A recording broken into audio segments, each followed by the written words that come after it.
Citoyens, citoyennes, bonjour. Nous sommes aujourd'hui le mardi 23 mai 2023 et je voudrais souhaiter joyeux anniversaire à ma fille et aussi à mon chargé de sécurité qui fête aujourd'hui leur anniversaire et à tous ceux qui sont nés le 23 mai.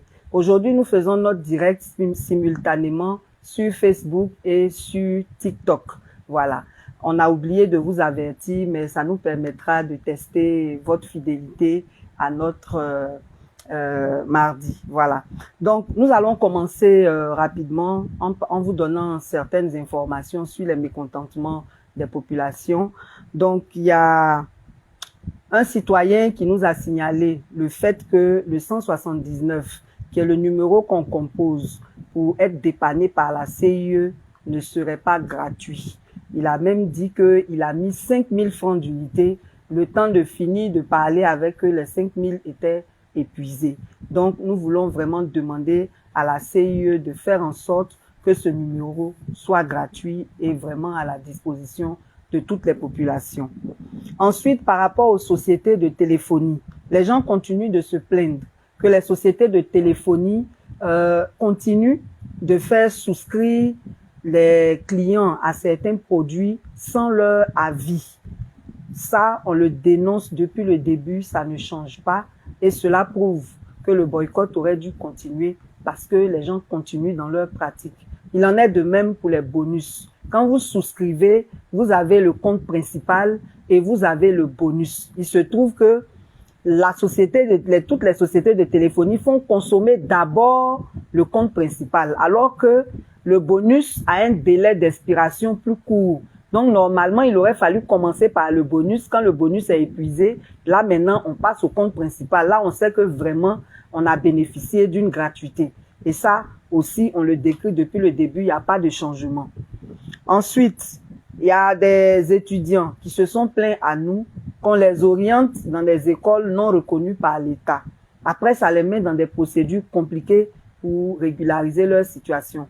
Je crois que récemment, le ministre de l'Éducation nationale a pris la décision de faire en sorte que les agréments pour les écoles ne soient pas définitifs. Je pense que ça pourrait aider à faire le tri, mais vraiment, il faut éviter d'orienter les étudiants dans des écoles qui ne sont pas reconnues.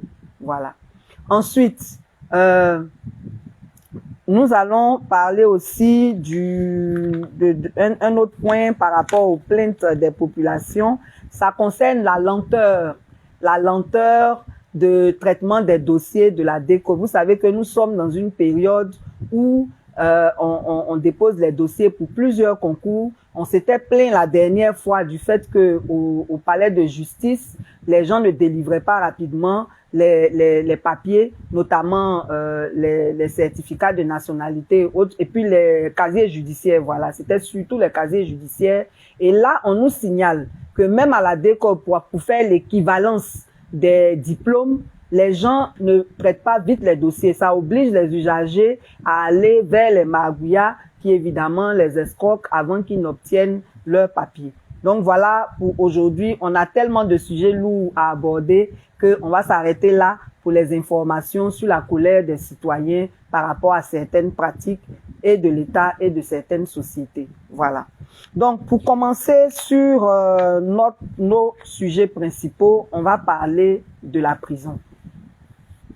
La dernière fois, on vous avait dit que y a une ONG en prison qui s'appelle Don't Forget Them, qui a créé une école de formation en cuisine pour les prisonniers où on forme certains prisonniers et en les formant, on leur donne aussi à manger. Et ces prisonniers-là, à leur sortie, sont réinsérés, on les aide à s'insérer dans la société, voilà. Et c'est ce que cette ONG fait. Et on a dit que cette ONG était persécutée, voilà, parce qu'on a constaté beaucoup de choses contre elle. Et le plus grave, c'est que le service social, au lieu de s'occuper des conditions de détention des prisonniers, avait commencé aussi à vouloir faire des gâteaux comme cette ONG, pas pour former les prisonniers, mais surtout pour se faire de l'argent. Voilà. Donc, on avait décrié cela et on avait aussi dit qu'il y a une des apprenantes de cet établissement qui avait été prise avec de la drogue. Et les gens ont accusé l'ONG, alors qu'elle-même a dit que c'est dans le cadre des colis qu'elle recevait qu'elle a reçu cette drogue. Comme Dieu ne dort pas, il se trouve que cette semaine même, ou du moins la semaine dernière, il y a un garde qui a été pris avec de la drogue. Après avoir passé les 2 premières fouilles, à la 3e fouille, on l'a pris avec de la drogue.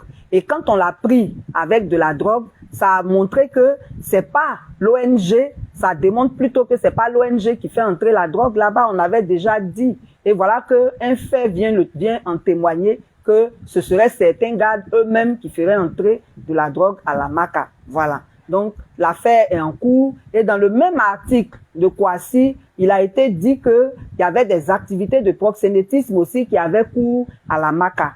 Par rapport à ce point, on voudrait dire que c'est une opportunité pour faire la promotion des unités de vie familiale. Dans les prisons des pays développés, et nous, on prétend à l'émergence, donc on devrait s'inscrire dans ce genre de choses. Dans les prisons des pays développés, il y a ce qu'on appelle les unités de vie familiale. Ce sont des cadres qui sont créés pour ne pas que les prisonniers rompent avec leur famille, pour que la vie familiale se poursuive malgré la détention. Donc, il y a des épouses qui vont voir leur mari, il y a des conjoints aussi qui vont voir leur femme, ça leur permet de poursuivre leur vie familiale. Et donc, il y a des cadres où ils se rencontrent, où ils passent même des jours ensemble, et ça permet de maintenir la vie familiale. Il se trouve que pour éviter qu'il y ait des dérapages comme la pratique du proxénétisme en prison, ces unités de vie familiale-là devaient être aussi installées dans les prisons en Côte d'Ivoire, notamment à la Maca, qui est la plus grande prison. Ensuite, il y a le problème des ateliers de formation. Pendant la COVID, on avait sursoir à tous les ateliers de formation. Il serait bien que ces ateliers soient réouverts pour que les prisonniers puissent apprendre des métiers avant de sortir de la prison. Donc, on interpelle le service social. Au lieu d'aller vendre des gâteaux, faites en sorte que les ateliers de formation là puissent être ouverts pour que les prisonniers puissent s'épanouir et se réinsérer plus facilement dans la société. Donc, on voulait revenir sur ces 3 points. 1, ce n'est pas le personnel de l'ONG, du centre de formation de cuisine qui fait entrer la drogue en prison. On en a eu une preuve cette semaine. Il y a aussi les unités de vie familiale qui pourraient aider à régler le problème du proxénétisme en prison. Ensuite, il y a les ateliers de formation qui sont nécessaires, qui existaient et qui ont besoin d'être réouverts, non seulement pour l'épanouissement des prisonniers, mais aussi pour qu'à leur sortie, ils puissent se réinsérer plus facilement dans la société. Voilà. Nous allons parler aussi de la liste électorale. La révision de la liste électorale aura lieu du 30 mai au 8 juin prochain et le président de la CEI à cet effet a rassemblé les partis politiques et les organisations de la société civile pour leur présenter l'opération et surtout pour les sensibiliser, à informer et à motiver les citoyens à s'inscrire. À cet effet, je voudrais vous dire d'aller sur le site de la CEI. Il y a un site là-bas. Quand vous allez sur le site de la CEI, vous allez voir une syntaxe qui vous permet de vérifier si votre nom est inscrit sur la liste ou pas. Et au cas où ça ne serait pas le cas, vous pouvez aller faire des réclamations. C'est une période de réclamation, c'est une période pour toutes les réclamations. Vraiment, nous voulons inciter les citoyens à s'impliquer dans cette opération. Comme nous l'avons dit dans l'une de nos publications, si vous refusez de voter, c'est le choix des autres qui va s'imposer à vous. Allez vous inscrire sur la liste électorale, votez, prenez votre destin en main, le destin de votre pays en main, soyez, impliquez-vous dans la gestion du pays à travers le vote, à travers le choix des maires, des députés et du président de la République.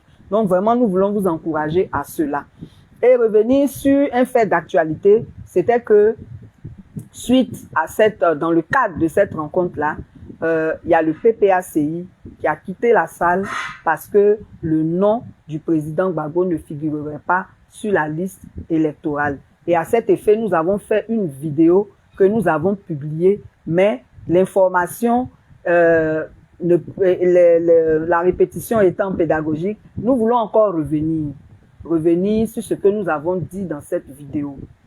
Le président de la CEI a dit que c'est depuis 2020 que le nom de Gbagbo ne figure pas sur du président Gbagbo ne figure pas sur la liste et que ce n'était pas de son fait, il n'a rien contre le président et que lui, il obéit soit aux lois, soit aux politiques. Voilà. Donc, c'est pas lui qui établit la liste de ceux qu'on doit retirer de la CEI, de la liste électorale. Mais ce qu'on voulait porter comme information au public, c'est que dans cette même année 2020 là, il y a eu 2 décisions de la Cour africaine des droits de l'homme et des peuples. La première décision a été prise le 15 septembre en faveur du président Soro Guillaume. Avant même le 15 septembre, il y a une décision qui a été prise le 22 avril 2020 qui demande à l'État de Côte d'Ivoire d'arrêter les poursuites contre le président Soro Guillaume et de lui permettre de jouir de tous ses droits civiques, notamment d'être sur la liste électorale et d'être également éligible. Cette décision-là n'a pas été appliquée. Bien au contraire, le 28 avril, après le 22, donc que la décision a été prise le 28 avril, l'État de Côte d'Ivoire a jugé le président Soro Guillaume par contumace et l'a condamné à 20 ans de prison. Et le 29 avril, l'État de Côte d'Ivoire a retiré sa demande de compétence de la Cour africaine en ce qui concerne les ONG et les individus. Ça veut dire que l'État de Côte d'Ivoire ne veut plus qu'un individu ou une ONG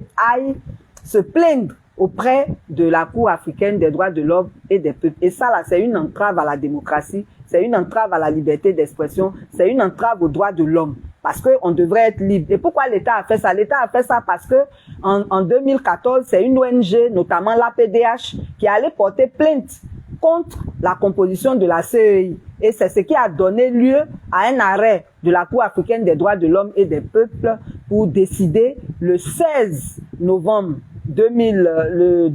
2016 que l'État devait faire la réforme de la CEI. Et cette réforme n'a pas été faite. Cette réforme n'a pas été faite et le gouvernement a fait seulement une recomposition.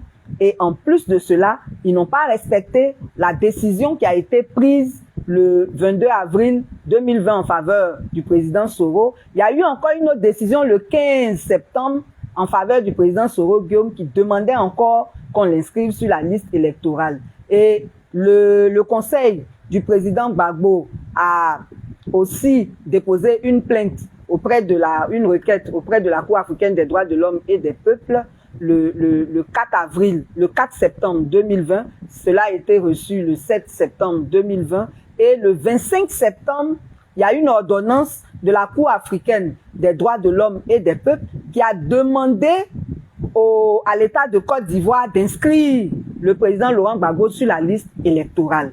Donc, si le nom du président Gbagbo n'est pas sur la liste électorale, c'est de la mauvaise foi parce que dans notre pays, on nous a déjà montré que les lois internationales sont au-dessus de nos lois nationales. La preuve, le 4 décembre 2010, le Conseil constitutionnel a déclaré le président Gbagbo vainqueur des élections et l'a investi le 4 décembre 2010. Ce même Conseil constitutionnel-là, parce que la communauté internationale avait décidé que c'est le président Ouattara qui était vainqueur, ce même Conseil constitutionnel a investi le président Ouattara le 21 mai 2011. Voilà. Donc, cette communauté internationale-là, la Cour africaine en fait partie et nous sommes signataires de la charte de la Cour africaine qui date de mars 1992. Nous sommes signataires du protocole de 2004. Nous sommes aussi,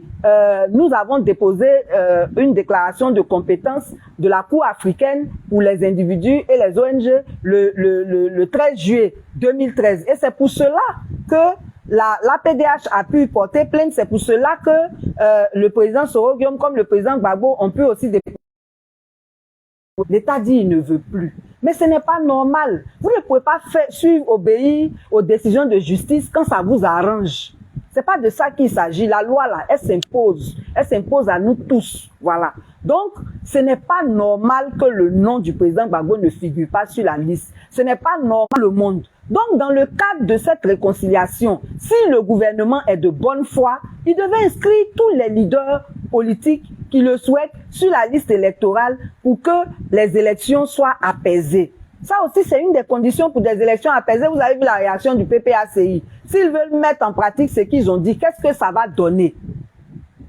Donc, nous voulons interpeller le gouvernement à faire de limitation d'âge, à faire d'inscription sur liste électorale là. Nous, le peuple là, notre volonté, c'est que tout le monde compétisse. Celui qui a 2 ans, il compétit. Celui qui a 100 ans, il compétit. Nous sommes assez matures pour décider de qui nous voulons. Donc, que le gouvernement prenne des décisions pour que l'exclusion ne revienne pas. Pour rappel, là, c'est l'exclusion là qui a été le prétexte d'une rébellion en Côte d'Ivoire. On sait ce que ça a donné. Donc, vous ne pouvez pas venir pratiquer encore l'exclusion de façon aussi flagrante. Voilà. Donc, nous voulons vraiment interpeller le gouvernement pour la paix, pour des élections apaisées, pour la paix en Côte d'Ivoire, pour la réconciliation nationale, qu'on permette à tous les leaders politiques d'être sur la liste électorale, de se présenter aux élections. C'est nous, le peuple, là, qui allons décider ce que nous voulons. C'est ça aussi la démocratie. Quand on parle de souveraineté du peuple, là, ça s'exprime dans les urnes. Mais pour qu'on puisse choisir qui on veut, faut que tous ceux qu'on voudrait se présentent et puis tout le monde va choisir. Voilà. Donc vraiment, on va s'arrêter là parce qu'on a déjà fait un focus citoyen dessus, mais on veut vraiment interpeller le chef de l'État. Il est garant de la paix et la paix là, c'est tout ça là. Voilà. Lui-même là, quand il n'était pas éligible là, voilà, le président Gbagbo a pris l'article 48 qui était dans la Constitution là pour le faire candidat sur intervention, sur médiation du président Thabo Mbeki. Donc, aujourd'hui, c'est pas lui qu'on a pris article 48 pour qu'il soit candidat pour devenir président. C'est pas lui qui va exclure les autres. C'est pas lui qui devrait exclure les autres. Voilà. Donc, on va s'arrêter là. On a déjà assez parlé de ce problème-là.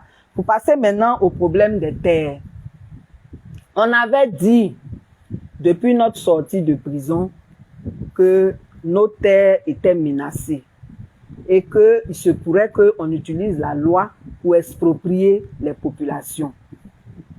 Et donc, on en a parlé. On a demandé qu'on proroge la période d'immatriculation des terres. Dieu merci, le 5 avril 2023, un décret a été pris qui fixe les modalités de l'immatriculation, mais surtout, ce décret-là, en son article 43, a prorogé l'immatriculation de 10 ans encore. Mais ce n'est pas suffisant. On va vous dire pourquoi. Le 3 mai 2023, un autre décret a été pris pour définir les terres 100 mètres. Et cette affaire de 100 mètres-là, ça nous a interpellés parce qu'on s'est dit, mais qu'est-ce qui figure dans ce décret? Mais on vous avait dit qu'il y a une loi qui a été prise le 13 septembre 2013 où dans l'article 1, on disait que tous ceux qui n'allaient pas immatriculer leur terre dans les 10 années qui suivaient le 13 septembre 2013 allaient être déclarés terre 100 mètres. Ça veut dire terre sans propriétaire. Alors que chez nous, en Côte d'Ivoire, ici, là, nous savons tous que chaque village a son terroir. Chaque village a son terroir. Et donc, quand on déclare des terres 100 mètres, c'est pas normal. En tout cas, ce ne serait pas normal de le faire. Et c'est pour cela que pour ne pas mal vous informer, nous nous sommes rapprochés de l'AFOR, qui est l'agence foncière rurale, pour savoir réellement de quoi il s'agit. Et donc, nous avons eu les informations. Nous allons faire un focus citoyen dessus, mais nous voulons vous dire l'essentiel aujourd'hui. L'essentiel, c'est quoi? L'essentiel, c'est que dans la procédure d'immatriculation, là, il y a 2 étapes. La première étape, c'est l'obtention du certificat foncier. Le certificat foncier, c'est comme si c'était l'extrait de naissance de quelqu'un. Et puis maintenant, l'immatriculation, là, c'est comme si c'était la CNI. Vous voyez, non? On utilise l'extrait de naissance pour aller faire la CNI. Ça, c'est pour simplifier votre compréhension de la chose. Donc, l'extrait de naissance qui est le certificat foncier, là, comment on obtient ça? dans la procédure normale, vous allez à la sous-préfecture où vous déposez une demande. Cette demande-là, le formulaire a déjà été fait par l'AFOR. Quand vous déposez la demande chez le sous-préfet désigne un commissaire enquêteur. Ce commissaire enquêteur-là constitue une équipe. Il s'en va dans le village dont dépend la terre dont vous prétendez être propriétaire pour faire une enquête auprès du village. Et chaque village, en principe, dans notre pays ici, chaque village a un comité de gestion foncière rurale. Voilà. Donc, en collaboration avec ce comité-là, et puis en collaboration avec les voisins avec qui vous avez des limites, bien sûr, on fait une enquête. À l'issue de cette enquête-là, on publie les résultats au village. Après la publicité des résultats au village, le comité de gestion foncière rurale du village-là approuve le résultat. Quand le comité a donné son approbation, ça passe maintenant au niveau du comité de gestion foncière sous-préfectoral. Lui, il valide. Le comité de gestion foncière rurale approuve, du village approuve, et puis le comité sous-préfectoral valide. Quand le comité sous-préfectoral a validé, il transmet les résultats à l'agence foncière rurale, à l'AFOR, qui maintenant établit votre certificat foncier et le fait signer par le préfet. Voilà la procédure normale pour avoir le certificat foncier. Maintenant, ce certificat foncier-là, vous ne vous arrêtez pas là. Après avoir obtenu le certificat foncier, il faut maintenant immatriculer. Donc, comme je vous disais tout à l'heure, le certificat foncier, c'est l'extrait de naissance. L'immatriculation, c'est la CNI. Maintenant, pour que vous puissiez faire l'immatriculation, il faut avoir le certificat foncier. Là, vous faites une demande. Il y a une liasse qui est disponible à l'AFOR ou bien à la caisse table au 10e étage à 10 000 francs. Vous faites votre demande et là aussi, vous constituez un dossier technique. Ce dossier technique-là, il est élaboré dans la sous-préfecture dont dépendent les terres que vous visez. Voilà. Donc, vous allez à l'agriculture et l'agriculture va vous désigner des agents pour aller lever la parcelle. Vous prenez aussi un géomètre expert. Et voilà, les géomètres agréés là, leur liste est à l'AFOR. Et ce géomètre-là aussi va faire son travail. Donc, quand vous avez fini avec votre dossier technique là, c'est là maintenant que on transmet les résultats à l'AFOR. Et il y a toute une procédure pour que ce soit validé, pour que ça paraisse au journal officiel, pour dire que vous avez immatriculé votre terre. J'ai résumé comme ça. Je vais revenir dans les détails, dans un focus. Mais c'est pour vous dire que après le certificat foncier, et c'est quand on n'a pas le certificat foncier là, qu'on commence déjà à parler de terre 100 mètres. Et c'est le décret du 3 mai. Je suis parti là-bas, on dit c'est pas encore disponible. On va voir ce qui est écrit dedans. Mais c'est dans ce décret du 3 mai là, qu'en principe, on devait aussi proroger la période d'obtention des certificats fonciers. Voilà. Si c'est prorogé, alors ça voudra dire que on aura encore 10 ans pour que tout le monde se fasse établir son certificat foncier. Mais ce qu'il faut dire que l'État a fait de bon, c'est qu'en collaboration avec les bailleurs, il y a un projet que l'AFOR pilote qui s'appelle le PAMOFOR, qui a commencé en 2018, qui finit en principe, c'est un projet sur 5 ans, qui finit en principe en 2023 là. Et ce projet-là consiste à délivrer les certificats fonciers gratuitement. Donc vous voyez que quand on parlait de gratuité là, c'est possible. Mais le PAMOFOR a travaillé sur 6 régions. Et je vais vous citer les 6 régions là pour ne pas me tromper. Permettez-moi de lire. Voilà. Il y a le Bafing, donc tout bas, la Mé à Zopé, Agnébi Tiassa à Agboville, Sikensi, en tout cas toute la région de l'Agnébi Tiassa. Et puis Indénié Duablin. Indénié Duablin, je crois que c'est à Nibleko, non? Bon, je sais pas. En tout cas, Indénié Duablin, le Nzi. Le Nzi, c'est la zone de Demboko. Voilà. Et puis le sud Komoé à Boisseau. Donc, voilà les 6 régions qui ont été prises en compte par le PAMOFOR. Et l'AFOR nous a dit qu'il y a un nouveau projet qui s'appelle le Presse-Fort. L'AFOR, c'était déjà le projet d'amélioration et de mise en œuvre de la politique foncière rurale. Mais il y a un nouveau projet qui va commencer en 2024, qui va s'étendre aussi sur 5 ans de 2024 à 2029, qui s'appelle le Presse-Fort, qui est en préparation. Lui, il va prendre 16 régions. Vous savez qu'on a 31 régions et 2 districts en Côte d'Ivoire. Il va prendre 16 régions. Et les 16 régions-là, c'est les 6 premières régions plus 10 autres régions. Mais il faut préciser que dans les 6 premières régions-là, c'est pas tous les terroirs qui ont été couverts. Voilà. Dans les 6 premières régions, ils ont couvert 19 départements, 54 sous-préfectures et 678 villages. Voilà. Donc, ils n'ont pas couvert tous les villages. Donc, les villages qui n'ont pas été couverts par le PAMOFOR là seront pris en compte par le Presse-Fort et puis ils vont ajouter 10 autres régions. Et là, ils vont couvrir toutes les localités, tous les villages. Donc ça, c'est une bonne chose que l'État fait. Voilà. Mais le problème, c'est lequel? Ça veut dire qu'il y a des régions où le certificat foncier sera gratuit et puis il y a d'autres régions où les gens vont payer. Alors que quand les gens ne font pas leur certificat foncier, là, il y avait 2 problèmes. Le premier problème, c'était le coût de l'opération. C'est très cher.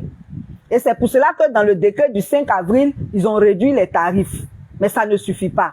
Ensuite, la deuxième chose, c'était que l'information même n'est pas sûre. Je suis sûr que vous qui me suivez, tout ce que je suis en train de dire là, vous ne saviez pas. Il y a des gens qui ne savent pas. On veut pas là. C'est pas tout le monde qui regarde la RTI, malheureusement. Donc, il faut multiplier les canaux de sensibilisation. Il faut aussi que l'AFOR aille partout pour informer. Maintenant, il y a un problème qu'on nous a posé à l'AFOR, qu'on voudrait vraiment relever, c'est très important. Affaire de terre, là, c'est pas une affaire de politique. C'est une affaire de comment on fait pour que toutes les terres soient sécurisées. Et il y a des cadres qui sont les conseillers de leurs parents au village, qui ne s'informent pas et puis qui induisent les parents en erreur. Donc, il y a des zones où on s'en va pour donner le certificat foncier gratuitement. L'État, là, c'est pas le RHDP qui est l'État. L'État, c'est l'État. Maintenant, celui qui vient à la tête de l'État, là, c'est lui qui change selon nos votes. Il peut être RHDP, il peut être PPACI, il peut être PDCI, il peut être d'un autre parti, il peut être indépendant. Mais ce n'est pas lui l'État. Il a son parti. Donc, actuellement, là, c'est le président Alassane Ouattara qui est président, mais c'est pas le RHDP qui est l'État. Donc, si vous êtes contre le RHDP, ça vous regarde, mais il ne faut pas empêcher vos parents de bénéficier de ce que l'État qui nous représente, nous tous, l'a fait pour eux. Donc, il y a des zones où le PAMOFOR s'en travailler et puis les villageois ne collaborent pas parce que le cadre du village n'a pas encore dit qu'il faut qu'il le fasse. Mais c'est grave, hein, c'est dangereux. Et ça me permet aussi de dire à tous ceux qui sont responsables de mutuelles que l'AFOR est disponible pour aller informer partout où on le sollicite. Pourvu qu'il soit informé au moins 2 semaines avant. C'est-à-dire que si vous avez votre réunion de mutuelle, que vous voulez que l'AFOR vienne vous informer sur les questions de sécurisation foncière, vous allez déposer un courrier à l'AFOR et 2 semaines avant et ils viendront. Pardonnez, n'empêchez pas vos parents de sécuriser leur terre. C'est très important. Donc, pour poursuivre ce que j'étais en train de dire sur ce problème de terre-là, c'est que l'État a fait l'effort de trouver des bailleurs pour que le certificat foncier soit gratuit dans certaines zones. Mais ça fait quand même une discrimination. Trouvez les moyens pour que ça soit gratuit partout. Il faut que ce soit gratuit partout. Donc maintenant, on attend le contenu de ce décret du 3 mai 2023 là, pour voir s'il y a eu un délai de prorogation. Mais déjà dans le décret du 5 avril, sachez que dans l'article 43, il est inscrit que, quelle que soit la date à laquelle vous avez obtenu votre certificat foncier, vous avez 10 ans pour faire l'immatriculation. Ça aussi, c'est déjà une bonne nouvelle. Donc, nous voulons dire merci à l'AFOR, mais il faut communiquer davantage et nous sommes disponibles pour vous aider à informer davantage les populations sur tout ce que vous faites de bien pour elles. Voilà. En tout cas, rapprochez-vous de l'AFOR et suivez souvent nos directs pour que nous puissions vous donner aussi des informations sur l'évolution des choses. Voilà. Donc, ça, c'était pour le problème des terres. On va passer maintenant au problème de choses. Programme du gouvernement, là, programme jeune. Voilà. On va terminer par ce sujet-là parce que on a vu beaucoup de choses sur les réseaux. Il y a même des communiqués qui sont sortis pour dire que il y a des organisations qui voudraient se substituer au gouvernement. Il ne s'agit pas de ça. Nous allons faire un focus citoyen sur le PJGouv et sur tout ce que l'État fait en faveur des jeunes. Nous sommes en Côte d'Ivoire, nous sommes dans le peuple, nous sommes du peuple et nous entendons beaucoup de choses. Tous les projets qui se sont faits avant, que ce soit dans le cadre de l'agence jeune, emploi jeune, Agir 1, Agir 2, etc., il y a eu des plaintes. Il y a eu des plaintes sur le fait que il y a des gens qui postulent, on ne leur répond même pas. Il y a d'autres, leurs trucs aboutis, après on ne leur donne rien. Les gens se plaignent. Donc, nous, en tant qu'organisation de la société civile, nous nous sommes dit qu'il faut se rapprocher du ministère de la Jeunesse, comprendre bien les choses pour mieux aider les jeunes. Ça, c'est le premier point. Le second point, nous voulons faire le suivi de certains dossiers. Parce que c'est trop facile d'être assis là comme ça et puis quelqu'un vient et dit non, moi il y a ci, moi il y a ça. Non. On dit bon, venez vous inscrire auprès de nous. On va faire le suivi de votre dossier. Comme ça, après quand on parle là, on dit bon, il y a 1000 jeunes qui se sont inscrits auprès de ACI. Voilà, il y a tel nombre de personnes qui ont été pris. Ceux qui n'ont pas été pris là, voilà les raisons. C'est pour faire un suivi que nous l'avons fait. Et d'ailleurs même, nous avons conçu une application que nous allons publier sur notre page très aujourd'hui même, demain ou plus tard, pour permettre à tous ceux qui se sont déjà inscrits sur le 07 48 2 x 59 67 ou alors dans notre boîte email de se réinscrire dans cette application-là qui nous permettra de faciliter le suivi de votre dossier. Donc, de quoi s'agit-il dans le PJGouv? Le PJGouv est un programme triennal. Un programme triennal de 1118 milliards. Ça dit de 2023 à 2025 là. Au total là, il y a 1118 milliards qui seront affectés à tout ce qui concerne la jeunesse. Et quand on dit tout ce qui concerne la jeunesse, il y a les infrastructures comme les écoles professionnelles, les centres de services civiques, mais il y a aussi les stages, les bourses d'études, les financements de projets. Et nous nous sommes intéressés particulièrement à ce qui concerne les financements de projets. Et pour les financements de projets, là, il y a 3 guichets. Il y a un guichet qu'on appelle AGR. AGR, activité génératrice de revenus, où les montants varient de 100 000 à 1 million.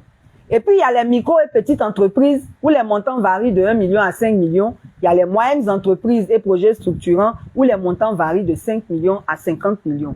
Et pour avoir accès à tous ces financements, il faut s'inscrire sur le site de Agence Emploi Jeune. www.agenceemploijeune, S à la fin de jeune.ci /site/. Mais vous pouvez aller là-bas pour vous informer sur le projet. Le problème, c'est lequel? Il y a 2 problèmes. Le premier problème, c'est que quand on entre dans le site là, c'est pas facile, hein. Moi, en tout cas, je suis rentré là-bas, pas plus tard qu'hier. Il y a une partie où on met pour, projet. On a mis même que c'est nouveau. Quand vous cliquez là-bas, là, après, là, on vous dit non, attendez, vous allez avoir des informations après. Ça veut dire que actuellement où on est en train de parler, c'est pas évident de s'inscrire sur le site. Je sais pas si d'autres ont essayé, mais plusieurs en tout cas nous sont revenus pour dire que c'est pas facile. Et c'est pour ça que moi-même j'ai essayé. Donc les responsables d'agence emploi jeune, veuillez rendre le site plus facile à utiliser. Ça c'est un.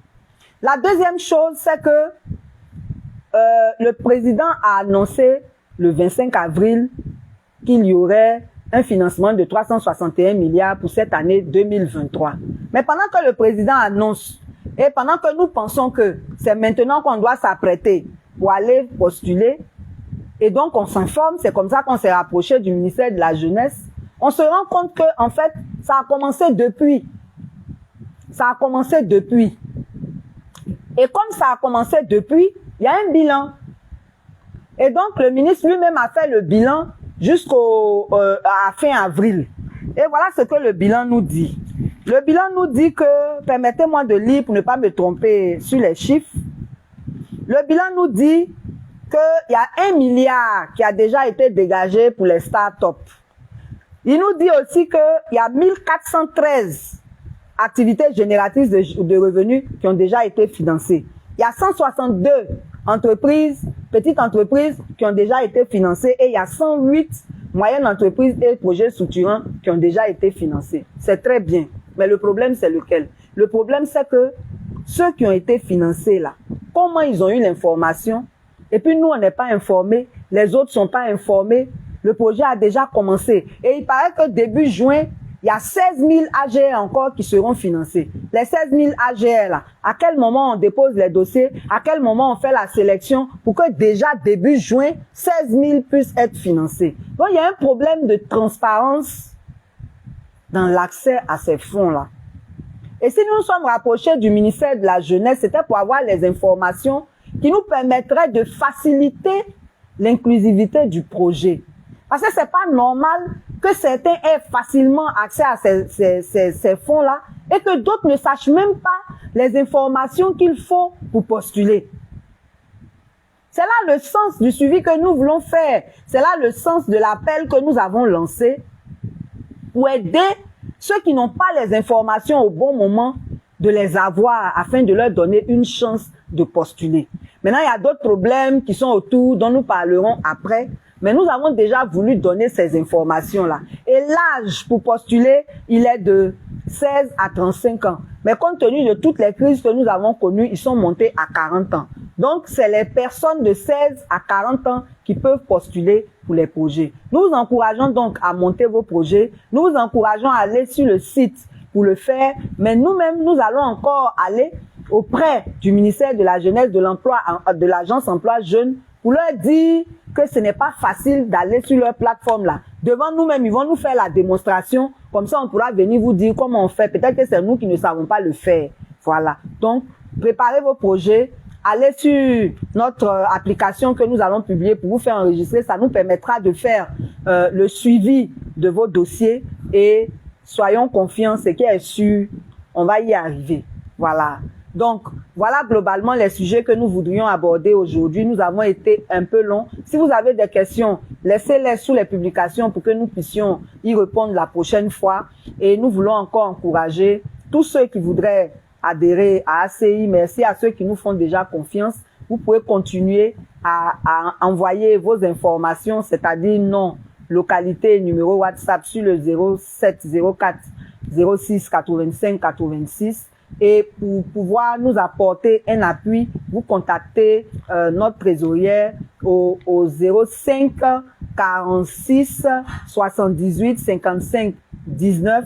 Nous voulons dire merci à ceux qui continuent de nous donner du matériel. Merci infiniment. Que Dieu vous bénisse et à mardi prochain pour notre prochain numéro.